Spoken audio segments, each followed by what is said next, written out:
Wahai Abu Dar, di antara kedua, untuk engkau bepergian di pagi hari, fatata'allama, kemudian engkau belajar ayatan min kitabillahi, satu ayat dari Al-Quran, satu ayat saja. Apalagi jika ayat yang banyak, itu khairun laka, lebih bagus bagimu, min antusalliya, daripada engkau melakukan salat mi'ata raka'atin, 100 rakaat. Ini menunjukkan begitu pentingnya ilmu.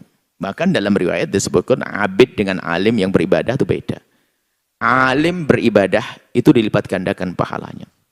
Secara teori sangat jelas, sebab orang alim itu bisa ngerti sunnah-sunnah, niat-niatnya. Nah, kalau kita kan niatnya kalau melakukan kebaikan gitu-gitu saja kan. Sedekah, bantu fakir miskin saja. Nah, kalau seorang alim bersedekah itu biarpun hanya 100.000 misalnya, sama-sama. Ini tetangganya si bodoh bersedekah 100.000 nyantuni fakir miskin. Nah, tapi kalau si alim cerdas nggak niatnya macam-macam, dia di samping nyantuni fakir miskin, lalu diniatkan semoga pahalanya kepada ibundaku, ayahandaku, saya jadikan inti pengikat antara aku dengan fakir miskin. Semoga aku menjadi tambah cinta fakir miskin, tambah sayang fakir miskin, dan aku sampai semoga pahalanya pakai kepada ibunda, ayahandaku, tanda bekti dan sebagainya. Loh, niatnya banyak. Makanya orang alim tuh yang mempunyai ilmu. La antaqdua wa la antaqdua, dan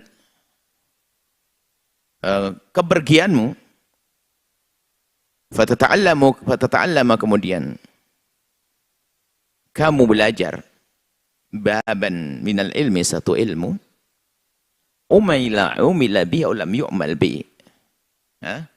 Kau belajar ilmu, biarpun kamu belum bisa mengamalkannya. Yang penting belajar dulu. Ini adalah pahalanya belajar dulu. Belajar ini sudah ibadah. Makanya ini bukan sarana menuju ibadah, tidak. Duduknya kita di saat menuntut ilmu sudah punya nilai ibadah. Ibadah tadabbur, ibadah tafakkur, ibadah merenung yang diajarkan, yang diperintahkan. Sehingga kalau Qadiyat mengatakan tafakkuru sa'ati khairun min ibadati sanati, merenung sesaat begini ini lebih bagus daripada ibadah 1 tahun. Karena dengan merenung ini menjadikan ibadah kita jadi benar yang semula salah. Ya, pembenarnya yang bisa membenarkan ya dengan kita duduk di tempat ilmu semacam ini. Maka ini tempat mulia. Yang kemarin tidak tahu ya mengerti. Yang kemarin tidak sadar menjadi sadar. Yang kemarin kurang baik menjadi baik karena kesadarannya dengan ilmu. Maka dikatakan ini duduknya saja sudah merupakan sebuah kemuliaan. Allah turunkan rahmat kepadanya sebelum mendapatkan ilmu. Allah berikan pengampunan kepada yang hadir sebelum mendapatkan ilmu.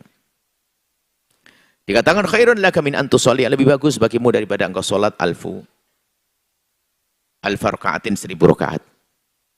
Ini maksudnya memberitahu tentang keutamaannya duduk di tempat semacam ini, bukan untuk menghentikan sholat sunnahmu.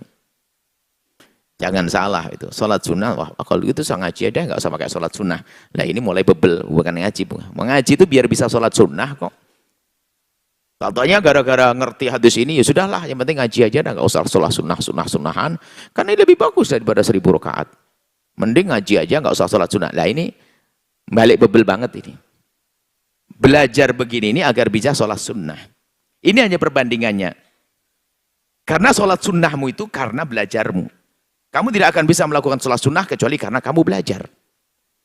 Maka dengan belajar kamu bisa sholat sunnah. Maka intinya belajar ini. Kemudian setelah belajar kamu lakukan sholat sunnah. Kan begitu. Sholat sunnah sebanyak apapun tanpa ilmu juga nggak dianggap sah. Jadi ini bukan berarti kita memisah sholat sunnah kemudian dipisah dengan menuntut ilmu. Bagusan menuntut ilmu, sudah mending nggak usah sholat sunnah. Oh nggak begitu kisahnya. Kisahnya sholat sunnahmu yang banyak itu baru akan benar kalau kau menghadiri majelis ilmu. Biar tahu hukumnya, tahu ilmunya untuk melakukan sholat sunnah. Dan di saat kau menghadiri ilmu itu harus ada buahnya dong. Ngapain hadir ke tempat ini kalau bukan untuk mengamalkan sunnah. Jadi bukan berarti menghentikan sholat sunnah. Jangan salah paham di sini.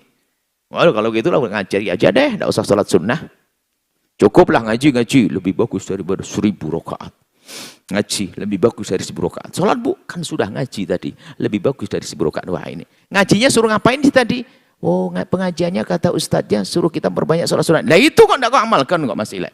Pengajiannya nyuruh sholat sunnah kok. Nah, ini kan kadang-kadang orang aneh dalam memahami satu ilmu.